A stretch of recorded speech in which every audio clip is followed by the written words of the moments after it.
Тағы да қыздардың әңгімесіне араласпай қояйын. Жақсы, құрметті көрермен, бүгін бізде қонақта косметолог Ләззат Мамытбекова. Көргенімізге қуаныштымыз. Енді өзіңіздің салаңыз жайлы айтып берсеңіз бізге. Қалай келдіңіз, жалпы ол үшін медициналық білім қажет пе?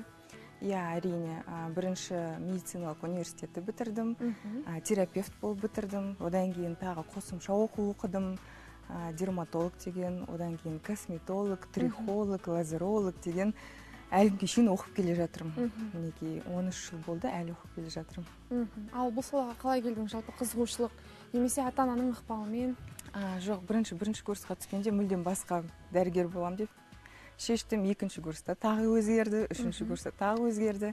Бесінші курста сосын дерматология деген сабақ болғанда өте сондай қызық болып көрінді. Сол сабақты 5-ке тапсырдым. Содан кейін ойланып қалдым, мүмкін дерматолог болармын деп. Көптеген аурулар көп дамымаған екен. Сондықтан ойладым, мен осыған келіп жақсартайын ба деп осы саланы. Бітіргеннен кейін барып өзіме ұнады. Бірінші практика өттім. Содан кейін дерматолог, косметолог болып кеттім. Ал қазір біліміңізді шыңдау үшін бір арнайы тренингтарға, курстарға қатысасыз ба? Әрине, жыл сайын. Өйткені жыл сайын жаңа трендтер шығып жатыр, қазір технология дамып жатыр. Енді бірден өзіміздің саламызға қатысты бізде сұрайықшы. Өзіңіз білесіз, бізге күн сайын таңертең грим жасалады. Сол беттің күтіміне, жалпы бетке әсер ете ме? Әрине, ол бетті қалыңдатады, бетті жаңа пораларды ішін бәрін забивать етеді дейді, бәрін нетіп тастайды. Сондықтан гримді дұрыстап жуу керек, тоникпен сүрту керек, және беттің түріне арналған крем жағу керек. Және де гримнің алдында арнайы кремдер болады, база дейді, соны жағу керек. Сонда защитный жаңағы бетті қорғайды. Ал жасөспірімдердің бір өтпелі кезеңінде безеулер шыға бастайды. Оларды енді кезінде өзіміздің арамызда енді ұзын құлақтан естіп алған әңгімеден кейін кір сабынмен жуу керек деген түрлі әңгімелер жүреді. Жалпы қалай күтіну керек? Қалай алдын алуға болады? Қалай құтылуға болады одан?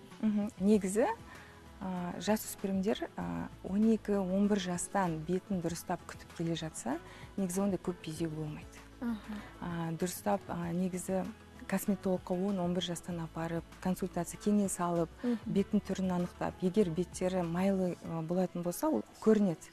Сонда жаңағы дәрігер айтады, сіз осындай жасөспірімдерге арналған арнайы кремдер, арнайы бет жуатын заттар бар. Жастарға арналған. 20 жасқа дейін, 20 жастан жоғары, 30 жастан, 40 жастан сөйтіп біз бөлеміз. Сондықтан бірінші кеңеске келу керек. Кейбірлері сурет жіберіп жатады. Оны олай мүмкін емес анықтау. Ал косметологқа қаншалықты жиі бару керек? Енді аз ақша тұрмайды, кәдімгідей қалтадан тебетіні рас. Негізі, мысалы біздің клиникада кеңес алу тегін. Әр адам келіп, өзінің бетін анықтап кете алады, түрін, терісінің, және де 6 айда бір рет келіп, 20-дан асатын болса. Бұл жасөспірімдерге 2-3 жылда бір рет. Енді бүгінгі тақырыбымыз жайлы сізден бір сұрағым келіп отыр. Жалпы достарыңыз бар ма? Өмір ағымына келіп, достарыңыздың саны азайған кезі болды ма? Қай сәттерді ерекше сағынасыз? Айтып өтіңізші. Әрине, достарым бар. Достарым көп деусе де болады. Менің жолдасым айтқанда, неге сенің осы достарың көп дейді. Оның досы ондай көп емес, менде көп. Білмеймін, енді дос болғанды жақсы көрем, досқа бар жанымен берілем.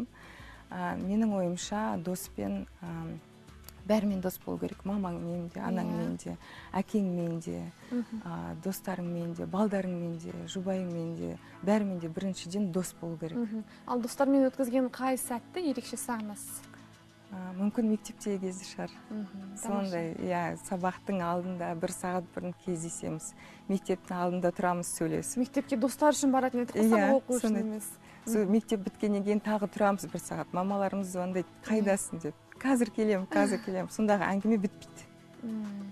Жақсы, Ләззат ханым, енді бізде эфир уақыты шектеулі. Сүбелі сұхбатыңызға, кеңестеріңізге көп рахмет. Бізді көріп отырған көрерменде бір құлақ қағыс болып, өзіне керегін түртіп алған деген ойдамыз. Абырой биігінен көріне беріңіз, тек қана жақсылық тілейміз. Рахмет.